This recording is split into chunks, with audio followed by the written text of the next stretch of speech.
Oke, supaya kritik saya terdengar lebih nyaring, saya naik di panggung aja. Saya lupa mengkritik Prabowo, padahal dia banyak salahnya. Kesalahan pertama Prabowo adalah menjanjikan 6.000 mobil SMK. Kan orang protes saya, kenapa enggak kritik setajam kritik pada Jokowi? Oke. Kesalahan kedua Prabowo, di kantongnya tidak dia keluarkan 11 triliun itu. Kesalahan ketiga Prabowo, dia hamburkan APBN untuk bangun IKN. Fair enough? Jadi kalau mau sama ya begitu. Dan kesalahan keempat Prabowo adalah dia diduga keras memalsukan ijazahnya. Itu jawabannya. Jadi kenapa terus menerus Jokowi jadi sasarannya? Karena saya anggota kami, bukan anggota kamu. Kami artinya kapasitas mikir. Kami dihidupkan oleh satu ide, turunkan Jokowi. Saya tidur clear soal itu. Sekarang Jokowi bukan lagi penguasa, maka kami harus bubar. Logikanya begitu. Tidak. Jokowi sudah turun tapi kejahatannya masih hidup. Itu soalnya. Jadi apa ya peran kami hari ini? Bukan lagi turunkan, penjarakan.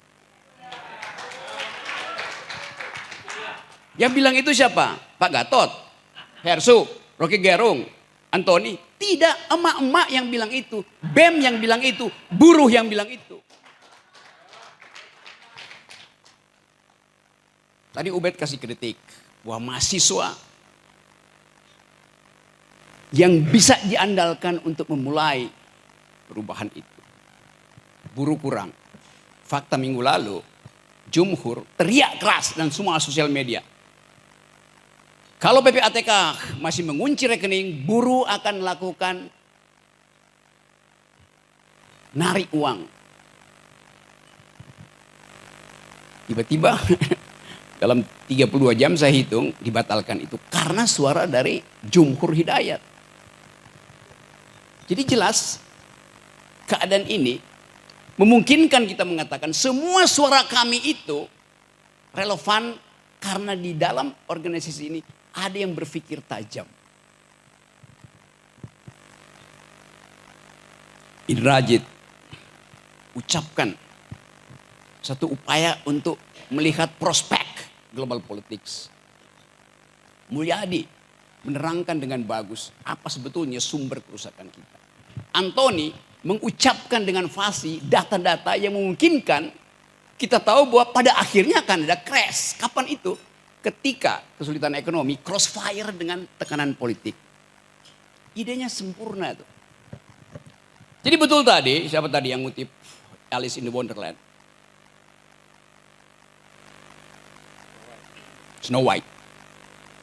Betul. Kita mengajukan pertanyaan pada Putri Salju. Mirror, mirror on the wall. Who is the smartest one of all? Hai, cermin di dinding. Siapa yang paling pinter di antara yang ada? Kata si cermin, kabinet merah putih paling pinter.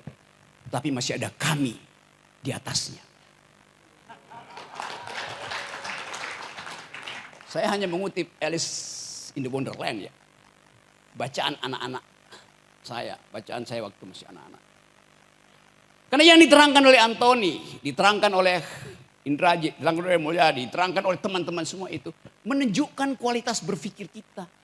Yang gak ada dendam pada manusia, tapi kita dendam terhadap kebijakan yang dibuat oleh beberapa manusia. Ada yang kutip tadi soal Puyi, anak kecil yang kemudian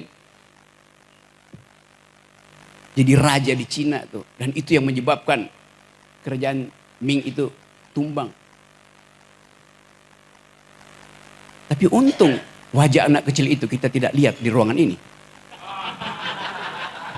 kosong.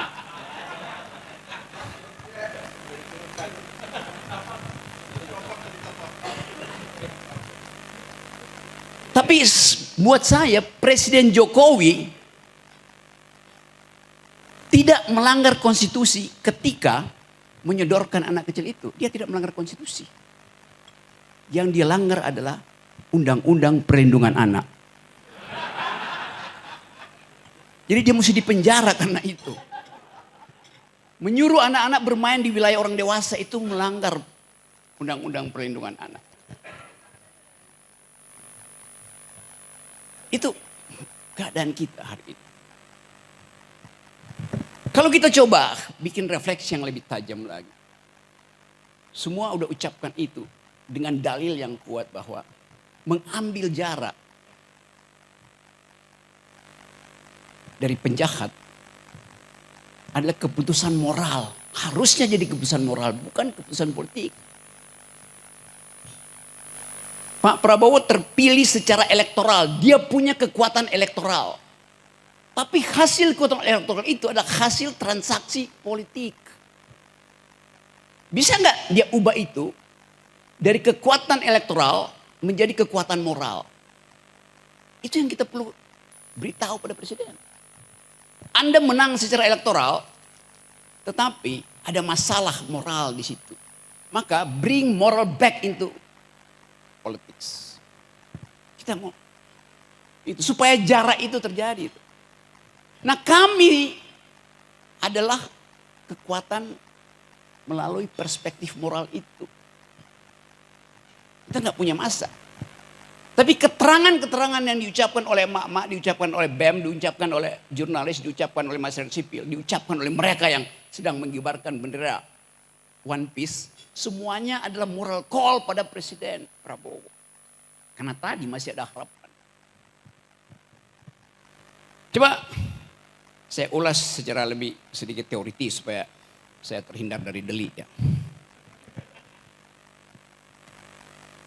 Refleksi 80 tahun Indonesia. Apa itu Indonesia?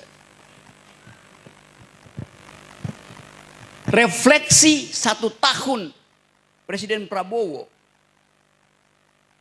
bulan Oktober nanti. Presiden Prabowo memegang kendali kebijakan. Karena itu dia adalah objek kritik. Kita adalah subjek, warga negara itu subjek. Tapi Indonesia tidak mungkin kita jadikan objek kritik. Karena dia ada dalam kedudukan objektif yang tidak kita kuasai. Kebijakan adalah objek kritik kita karena kita kuasai. Bahasa Inggris kurang mampu untuk menerangkan bahasa Jerman yang membedakan antara Gegenstand dan objek. Ada yang belajar di Jerman enggak? Gegenstand artinya objek yang ada di pikiran kita karena itu kita kendalikan. Objek OBJEKT itu objek yang tidak ada di dalam kendali pikiran kita. Indonesia tidak ada dalam kendali pikiran kita. Tapi kebijakan Presiden Indonesia ada di dalam kendali kepentingan kita. Agak teoritis ya. Jadi kalau kita bayangkan apa yang akan terjadi sebagai Indonesia nanti di dalam 5-10 tahun ke depan, sesungguhnya kita hanya mampu dekati itu secara intelektual. Secara intelektual. Buat terjadi realignment di Eropa, buat terjadi realignment di Indo-Pasifik, kita bisa bayangkan itu di dalam pengetahuan kita tentang global issue, global politics. Berapa bulan lalu di situs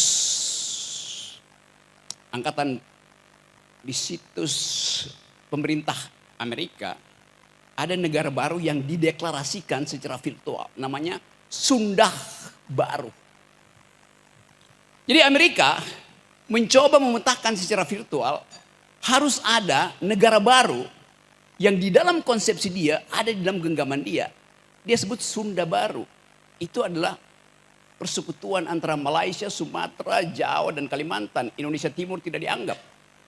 Jadi artinya tadi yang disebut tadi potensi secesionisme, potensi federalisme ada di dalam pikiran para strateg hubungan internasional di Amerika. Hal yang sama kita baca juga dalam situs Australia. Bahwa Indonesia itu dibelah secara virtual. Artinya aliansi antara Amerika dan Australia sudah punya semacam kesepakatan untuk melihat masa depan 20-30 tahun ke depan itu. Jadi kita coba lihat pergumulan politik kita dari perspektif global politics yang tidak mungkin secara objektif kita kendalikan. Tetapi kepemimpinan Presiden Prabowo dengan sendirinya objek dari pengendalian kita. Karena hubungan legitimasi tadi. Nah kita coba bikin proyeksi. Apa yang akan terjadi 1 tahun setelah Presiden Prabowo memerintah? Pasti kesulitan ekonomi tidak mungkin diselesaikan dalam 90 hari ke depan. Jadi konstatasi Pak Antoni sangat mungkin dijadikan alasan untuk menguji legitimasi Presiden 90 hari ke depan. Sangat mungkin, sangat dekat keadaan itu. Pembicaraan kita hari ini disiarkan streaming lewat Edi Mulyadi dan beberapa YouTuber. Real time pembicaraan kita di sini dibaca oleh investor dunia yang mau masuk ke Indonesia, mau masuk ke Danantara segala macam, yang lagi nongkrong minum kopi di Singapura, di Orchard Road atau di Ginza di Tokyo. Mereka saling kirim-kirim WA. Lu denger nggak uraian Antoni? Si investor Jepang bilang begitu pada temannya yang dari Paris, yang Paris bicara. Investor dari Qatar. Gila tuh, kami tuh mengulas dan mengulit secara tajam. Berarti ada masalah besar di situ. Real time kondisi investasi itu udah berubah. Setelah Antoni ngomong, setelah Indrajit ngomong, setelah Mulyadi ngomong. Jadi bayangkan misalnya, keterangan 3 akademisi bisa membatalkan niat investasi dari mereka yang udah parkir uangnya di Singapura. Tinggal menunggu apakah Prabowo mau mengambil moral call untuk menyingkirkan pengaruh Jokowi. Itu ditunggu investor detik ini real time. Begitu dunia interconnected. Tidak ada isu yang tidak diketahui oleh internasional. Sementara kabinet mesti tunggu mingguan untuk bersidang. Jadi kita lihat kecepatan informasi itu adalah alat revolusi yang paling memungkinkan. Tapi sekali lagi kita punya semacam keinginan untuk ya Pak Prabowo selesaikan dong problem-problem di masa lalu itu. Election bisa berbeda dengan decision. Prabowo memenangkan election, tapi decisionnya itu ditunggu justru. Anda punya kapasitas karena hasil elektoral. Sekarang Anda punya kapasitas juga untuk menunjukkan jarak moral Anda dengan rejim sebelumnya. Kan simple logiknya seperti itu.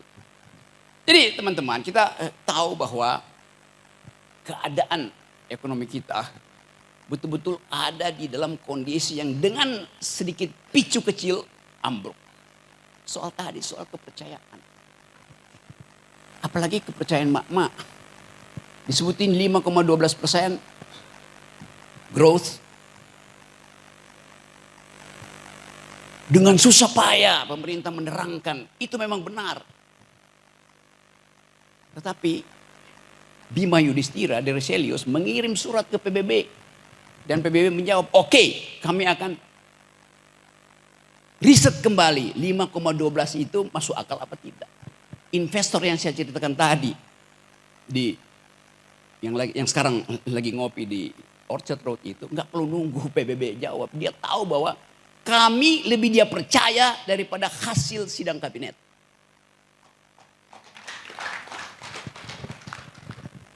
Logik dari data itu. Jadi kalau dikatakan tadi apa sumber subversi yang bisa menggoyah kepemimpinan Prabowo? Bukan gerakan massa, bukan gerakan buruh, bukan gerakan mahasiswa. Tapi data kecil itu yang bisa dibaca. Mungkin sekarang itu running text dari Bank Indonesia diperhatikan terus oleh investor. Kapan kita intervensi supaya rupiah itu jatuh? Gampang. Financial market itu sangat peka terhadap satu dua pikiran yang tiba-tiba di-upload dan merasa ini yang gue tunggu untuk memutuskan invest atau tidak. Kita ada dalam kondisi itu. Dan saya kira Presiden Prabowo juga mengerti kondisi itu. Dari sumber yang lain. Mungkin juga dari sumber teman-teman yang ada di sini. Dari Jumhur. Dari Syahganda. Yang berupaya untuk membantu perspektif tapi tetap dengan jarak moral tuh. Syahganda, Jumhur, saya tahu gak mungkin terbalik. Jadi kecurigaan itu betul-betul harus kita pastikan hasil analisis rasional kita. Ya saya tahu orang mengatakan Rocky Gerung itu pesimis terus. Sementara kabinet, menteri-menteri bilang harus optimis. Oh ya, saya pesimis yang rasional. Kabinet optimis yang irasional. Udah. Karena kita bikin kalkulasi. Jadi sebetulnya kalau Presiden Prabowo mendengar uraian di sini, dia harusnya punya moral call untuk mengatakan saya paham apa yang diucapkan oleh kami dan itu yang saya inginkan. Tapi tolong bersabar Pak Gatot, tunggu momentum, tolong bersabar Said Didu, tunggu siasatku, tambahkan sabarmu Pak Lanyala, karena aku lagi menyusun strategi. Saya membayangkan Prabowo bicara itu di dalam hatinya. Dan kesempatan seperti ini jadi pengukur antara siapa yang menginginkan Indonesia bertumbuh di dalam pengetahuan, bertumbuh dalam keadilan, dan siapa yang hanya mengendus-ngendus jabatan dan berupaya untuk menempel pada kekuasaan. Jadi bagus betul hari ini ada refleksi. Dan kita tahu bahwa setiap refleksi tidak harus menghasilkan aksi. Tidak harus menghasilkan aksi. Tapi refleksi yang bermutu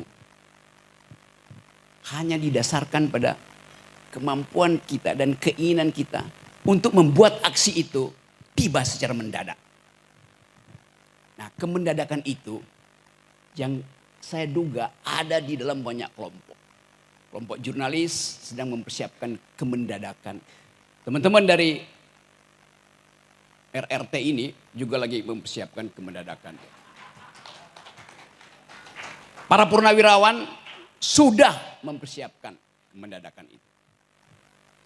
Pati adalah pintu pertama untuk kita pahami bahwa satu persoalan lokal bisa jadi urusan nasional. Kenapa? Karena kondisi objektifnya sama. Yaitu harapan daerah untuk diguyur lewat dana-dana pusat tidak diperoleh. Faktanya memang begitu. Udah bertahun-tahun sebetulnya kasus itu. Tetapi begitu arogansi si bupati itu dimunculkan, maka masyarakat Jawa Tengah yang biasanya nerimo berubah menjadi ngamuk. From nerimo to amok. Kondisi ini ada di kita, laten di kita. Sebagai masyarakat yang dihina, disiksa oleh ketidakpastian. Kita disiksa oleh ketidakpastian karena menunggu tadi. Kapan Presiden Jokowi berjarak? Itu namanya siksaan. Nah, kalau siksaan itu tidak dijawab dalam 2 minggu ke depan, maka saya bikin analisis bahwa ada sesuatu yang sedang bergejolak yang akan muncul dan tidak bisa lagi didiskusikan. parlemen jalanan. Fakta itu ada di kita. Siapa yang menurunkan Presiden Soeharto? Berapa orang? 20.000 orang. Mahasiswa duduk di atas Gunung Kura-Kura. Dan Presiden Soeharto mengerti bahwa dia sudah selesai. Itulah antropologi politik kita. Pati itu 10.000 mungkin. Jadi bayangkan misalnya kalau proses pemaksulan Gibran itu mulai dibicarakan di parlemen dan pasti akan dibicarakan. Saya hanya minta supaya kalau ada demonstrasi mahasiswa, masyarakat sipil, aparat jangan cegah itu. Aparat justru bisikin aja pada Wakil Presiden. Bapak, keadaan udah berubah. Anda turun atau jadi pati.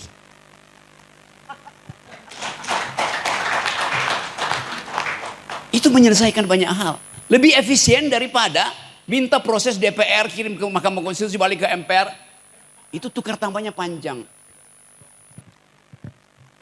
Jadi pati bisa terjadi dalam beberapa minggu. Ketika tadi keadaan ekonomi yang tidak mungkin dipulihkan dalam waktu dekat dengan kemarahan publik yang dipendam karena ketidakpastian. Jadi apa yang memungkinkan terjadinya perubahan?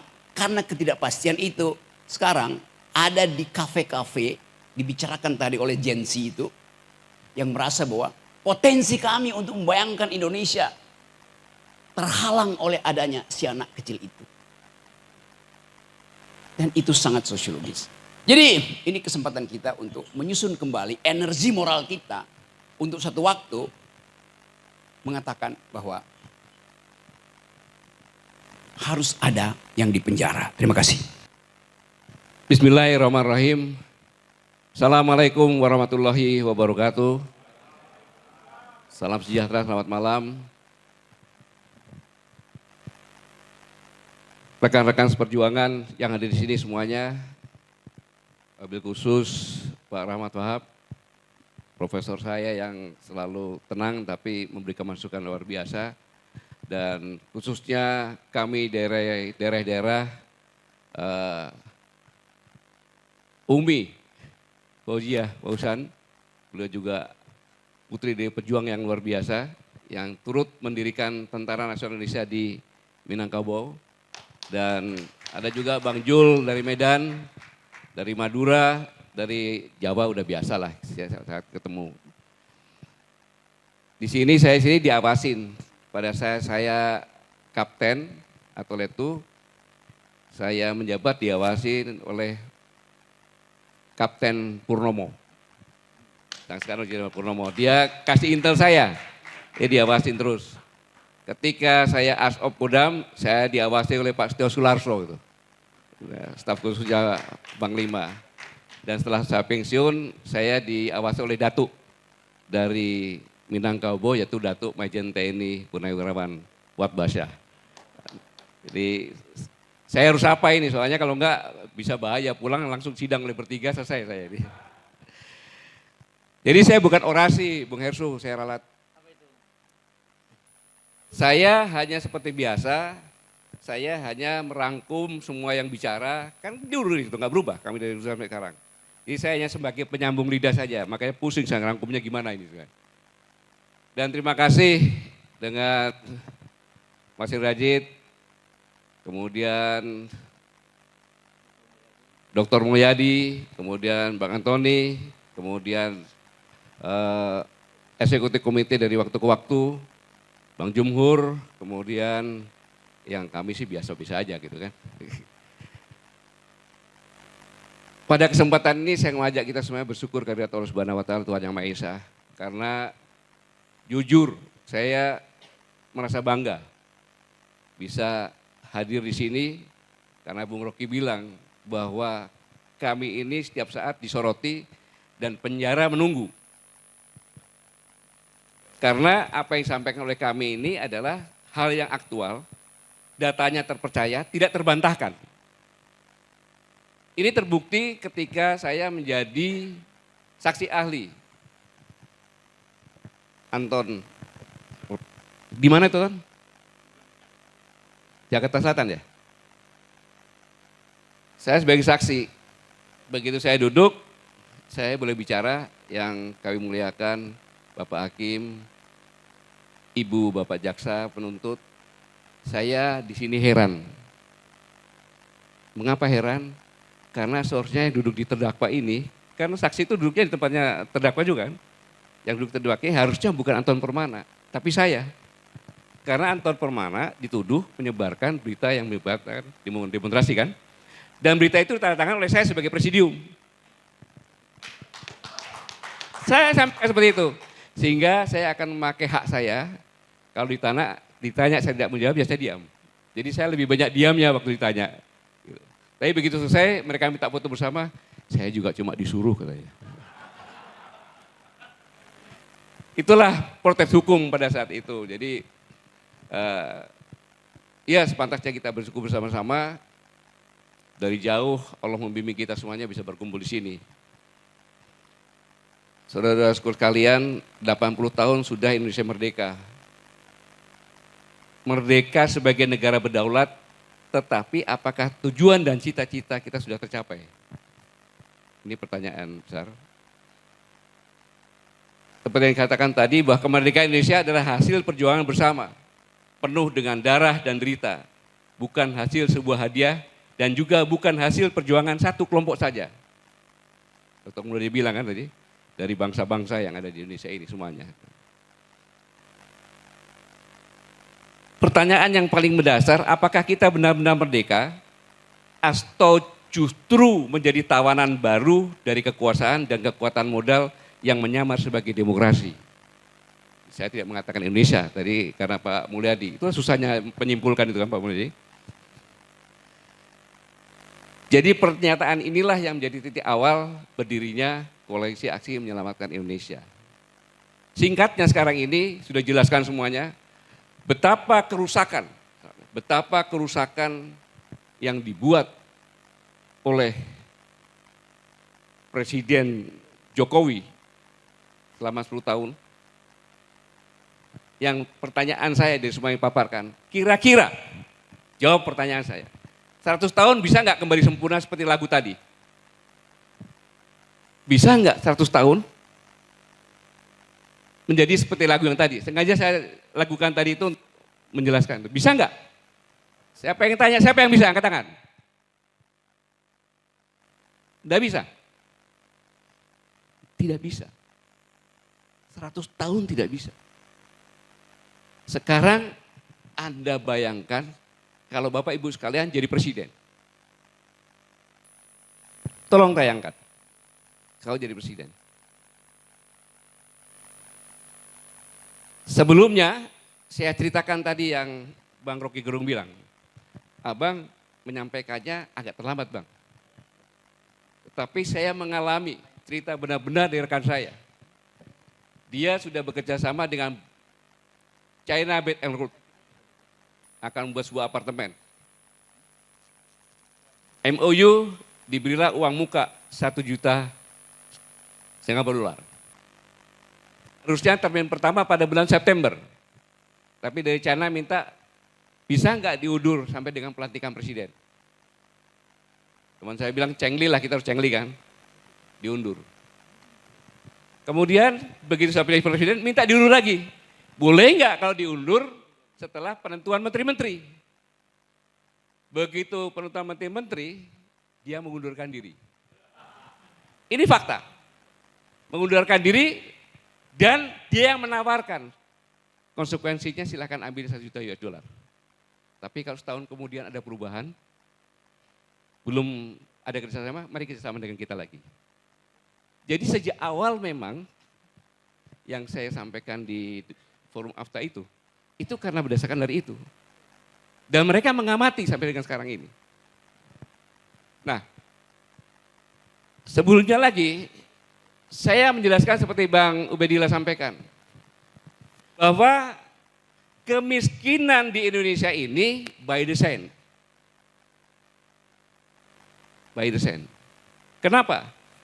Karena kalau orang kelaparan, kemiskinan, mudah dikendalikan. Ini sebuah teori. Harus hati-hati kalau bilang teori ini. Saya diawasi terus sama Bang Rocky Gerung. Kalau salah Bang, bilangnya nanti aja Bang sekarang Bang. Teori Marx bahwa kalau orang lapar itu mudah dikendalikan. Anda ingin bukti, silakan pulang, beli ayam, ya kan, beli ayam, dikurung, 3 hari jangan kasih makan, kasih minum aja. Setelah 3 hari, cabutin bulunya satu persatu. Oke. Habis itu taruh. Anda datang, lari kan? Coba bawa beras. Datang itu ayamnya. Jadi teori inilah yang dilakukan sehingga pada saat pemilu yang akan datang itu mudah dikendalikan. Cukup dengan amplop-amplop itu saja. Mengendalikan membuat orang miskin paling gampang. Apa? Korupsi. Dengan korupsi itu sangat masif cepatnya terjadi kemiskinan. Dan itu terbukti. Kalau dihitung-hitung selama tahun kemarin saja sebelum pemilu. Itu saya pikir ratusan triliun atau mungkin sampai 1.000 triliun bisa terjadi itu korupsinya. Mungkin dicek datanya itu. Bagaimana Pak Antoni? Kira-kira berapa Pak Antoni? 1.000 lebih. 1.000 lebih. Sekaligus juga untuk bahan sandera. Untuk pejabat-pejabatnya. Nah, yang jahat lagi. Ya, sangat jahat lagi. Coba bayangkan kalau Bapak Ibu sekalian jadi presiden, bayangkan benar. Jadi presiden. Begitu jabat, bulan Januari, Menteri Keuangan Bu Sri Mulyani memastikan kenaikan PPN 12% sesuai dengan ketentuan undang-undang yang berlaku pada bulan Januari 2025. Jadi pada saat Presiden jabat, bulan Januari PPN 12% diberlakukan. Untungnya pada tanggal 31 Desember, Presiden Prabowo membatalkan keputusan tersebut hanya mengenakan kenaikan pajak menjadi 12% untuk barang dan jasa saja. Baru jadi presiden di tahun pertama, sudah disibukkan dengan ini dan harus tampil sendiri untuk membatalkan. Ini Januari. Selanjutnya, bulan Januari lagi, heboh ditemukan pagar laut. Mossad, jam berapa SMS loh. Di Tangerang. Pada saat itu Presiden merintahkan bongkar. Tetapi Menteri KKP bilang jangan dibongkar, melarang.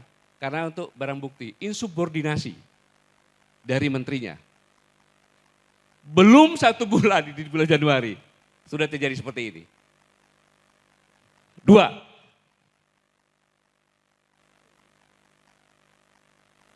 Pada 1 Februari, Menteri Bahlil tentang gas melon. Pakai antri-antri, kemudian ada yang sampai meninggal. Baru 2 bulan udah 3 perkara nih.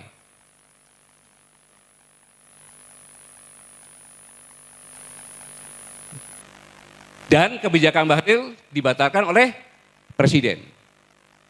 Yang keberapa itu? 3 ya? Masih bulan Februari lagi. Heboh, bensin oplosan. Ini kalau terlambat diketahui, mesin-mesin motor masyarakat kecil itu rusak ini.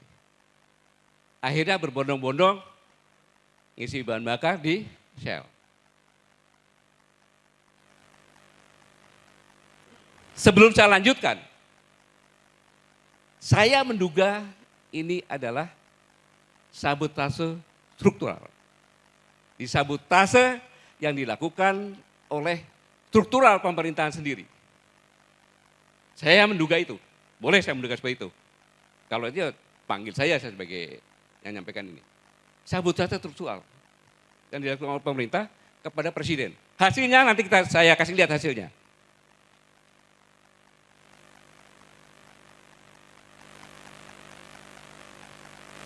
Sampai Kejaksaan Agung menangkap beberapa dari Pertamina. Februari sudah, sekarang bulan Maret. Menpan RB mengumumkan penundaan pengangkatan calon pegawai negeri sipil dan PPK. Jadi ribut.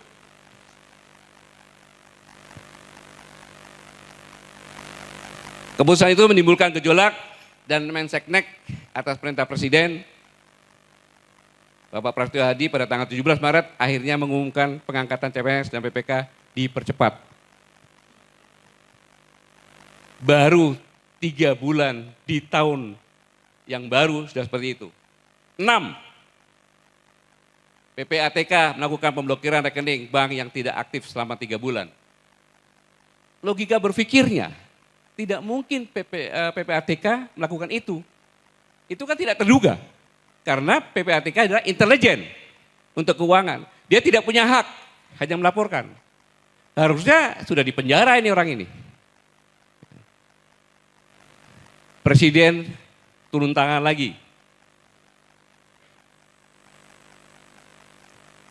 122 juta rekening diblokir. Heboh. Kalau seandainya tidak diatasi, bayangkan seandainya 122 juta ini antri di bank dan narik rekeningnya. Jatuh nggak Presiden? Jatuh Presiden. Ada contohnya negara seperti itu. Kemudian sudah diperintahkan untuk dibatalkan. Sudah batal? Belum. Pembangkangan lagi yang kedua. Kenapa? Bank harus orang sendiri yang membuka. Timbullah maki-makian, Presiden goblok, Presiden bajingan, Presiden kurang ajar dari luar negeri. Karena TKW mau berangkat dia buka rekening sini. Gajinya dikirim ke sini, ketika mau pulang beli tiket dari sini kan? Enggak bisa. Bayangkan, saya harus menabung 3 tahun lagi supaya saya bisa pulang. Di mana-mana maki-maki muncul.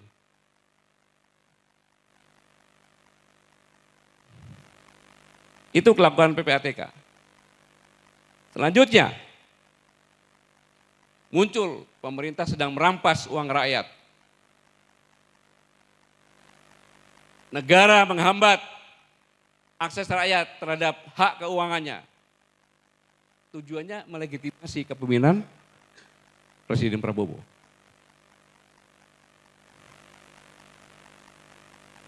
Kemudian April, sengaja bulan April nggak ada. Kenapa? April Mop. Sengaja dibuat nggak ada itu. Inilah desain. Nggak ada.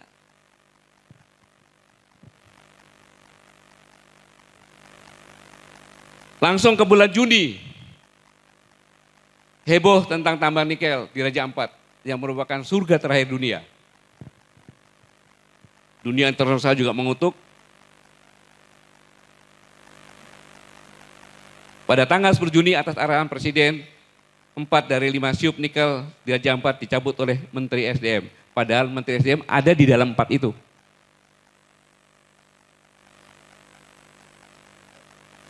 Ya.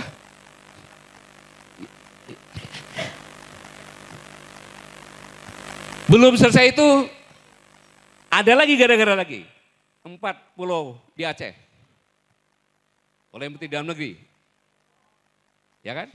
Dikasihkan ke Sumatera Utara. Udah meningkat kepada kemungkinan disintegrasi bangsa. Siapa yang jelek? Presiden lagi. Mereka ini hebat mendesain ini.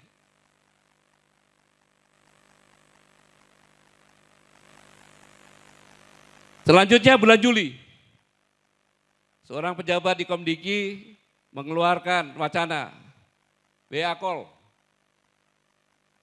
Dibatasi hanya untuk mereka yang membeli paket internet premium. Tapi habis itu sampai sekarang belum ada kejelasannya. Ini kan menimbulkan kemarahan-kemarahan masyarakat bertubi-tubi. Bertubi-tubi. Kepada siapa? Ya Presiden, karena pemerintah.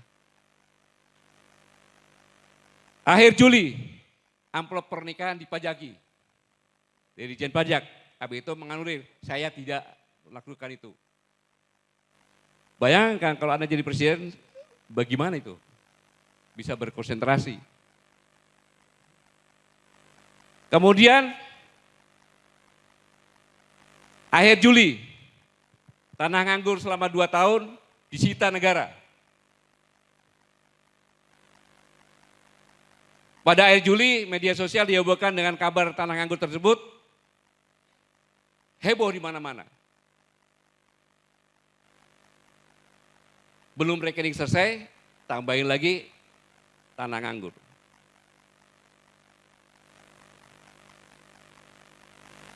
Akhirnya muncul di media sosial, rekening nganggur 3 bulan diblokir, tanah nganggur selama 2 tahun disita negara. Kami nganggur bertahun-tahun, pemerintah tak peduli. Tapi muncul lagi waspada, janda yang 2 tahun bisa disita oleh pemerintah. Muncul itu.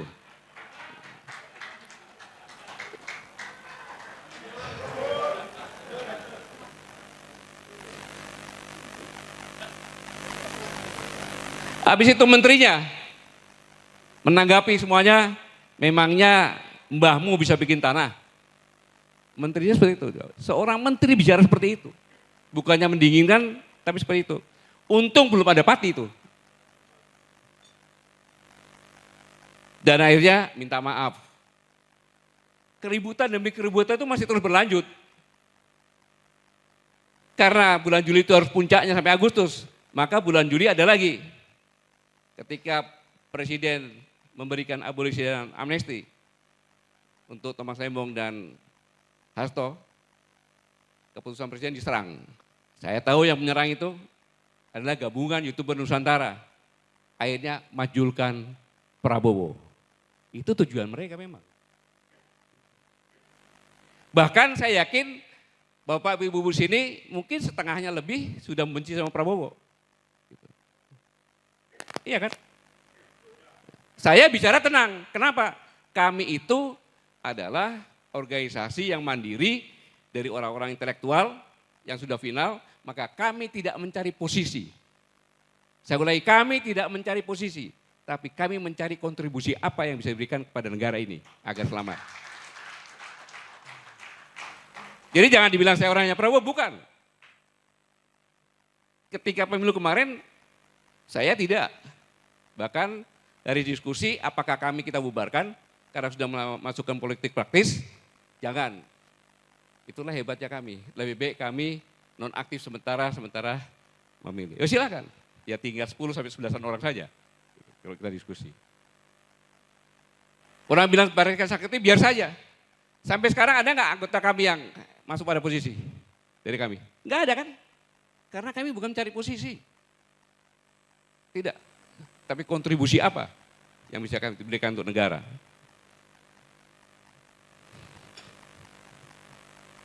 Kemudian 8 Agustus 2025, Menteri Keuangan lempar wacana rakyat untuk ikut urunan dan partisipasi untuk gaji dosen. Di kampusnya Pak Saganda itu udah ngomongnya itu. Kan sama aja menurunkan bahwa dosen-dosen itu adalah orang yang tidak perlu dihargai. Ini jangan sembarangan, nih kata-kata ini sangat luar biasa ini.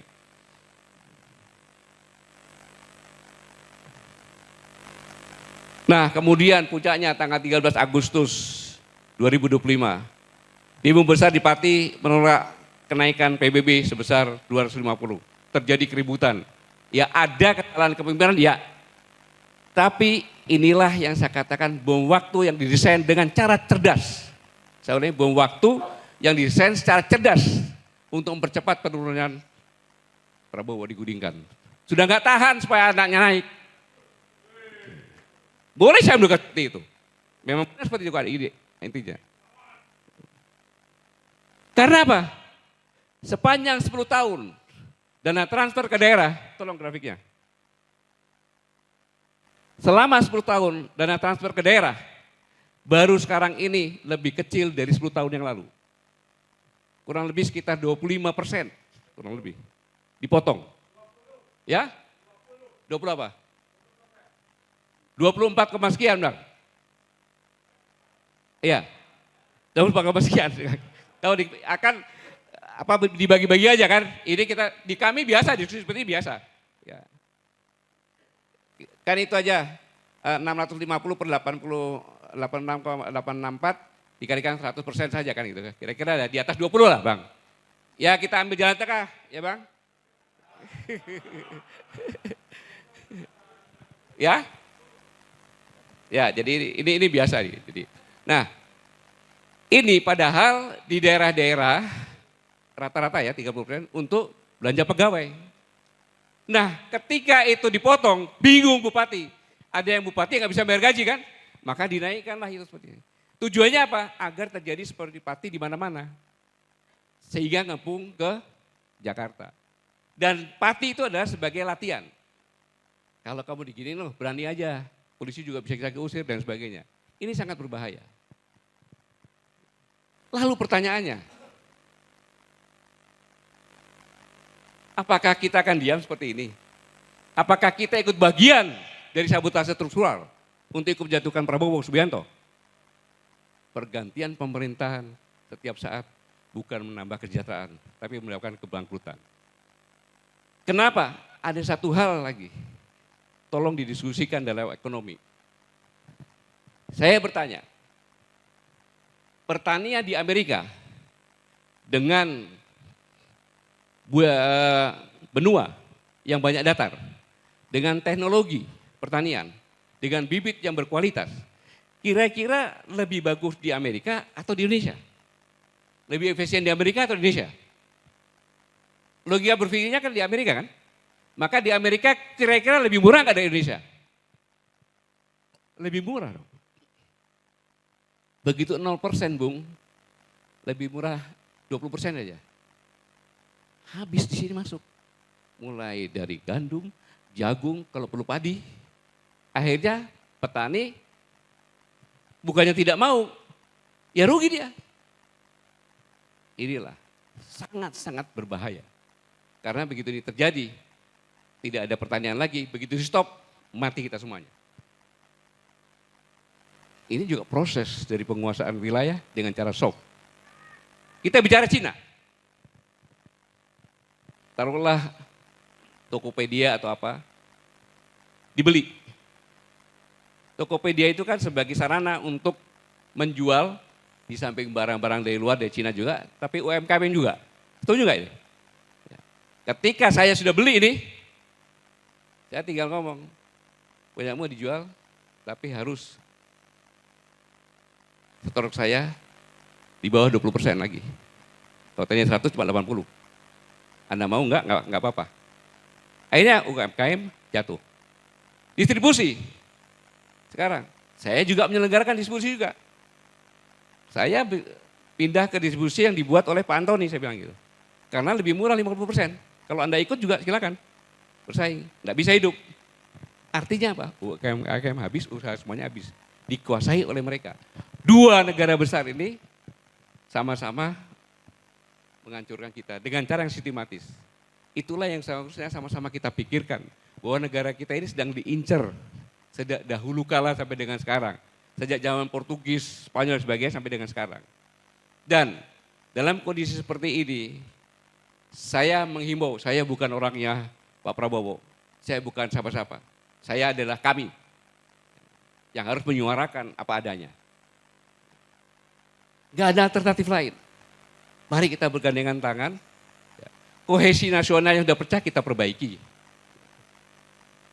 Hukum yang tajam ke atas, terbalik, tajam ke bawah, tumbul ke atas, kita perbaiki. Tata krama budaya yang hilang, perbaiki.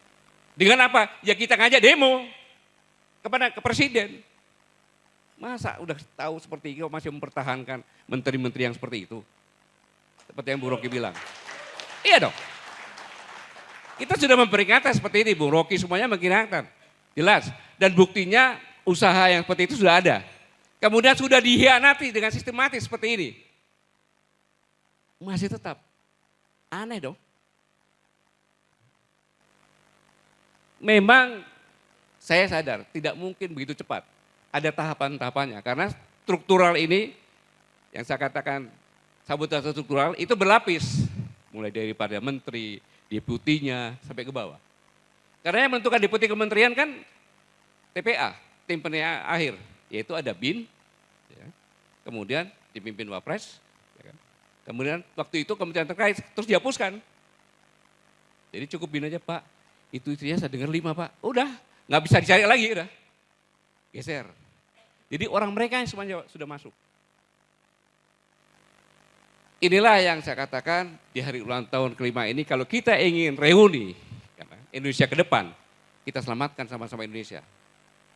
Setelah kita tahu permasalahan-permasalahan ini. Tidak mengandalkan ini fakta semuanya yang ada, saya sampaikan. Patut kita mencurigai seperti ini. Mari kita bergandengan tangan, kita ajak semua masyarakat bergandengan tangan agar membalikan Indonesia seperti lagu yang kita lakukan tadi.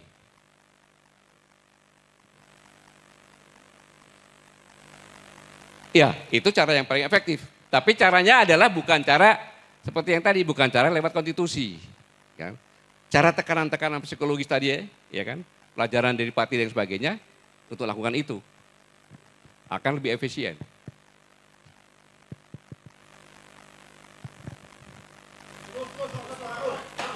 Cukup ya?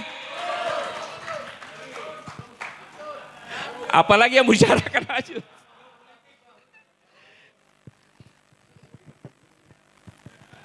Jokowi udah sebutkan tadi semuanya, ya. Jadi, saudaraku sekalian, saya hanya nyampaikan dirgahayu Koalisi Aksi Menyelamatkan Indonesia.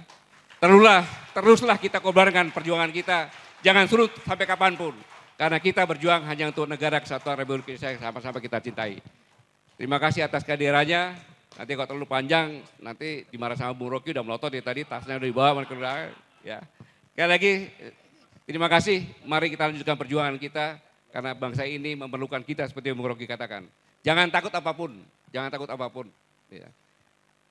Bang Yuhur bisa jadi pimpinan buruh karena perjuangan. Bangsa Ganda sebentar lagi mungkin apa, nggak tahu. Ya. Bang Antoni juga sama kan gitu, apalagi. Ya. Ya. Saya pikir itu sekali lagi saya terima kasih. Saya mengerti pengorbanan Bapak Ibu sekalian, jauh-jauh datang ke sini untuk bersama-sama reuni di sini, tapi yang saya yakin dari pandangan kita semuanya, kita akan tetap berjuang bersama-sama. Terima kasih. Wassalamualaikum warahmatullahi wabarakatuh. Oke. Hidup kami. Yes.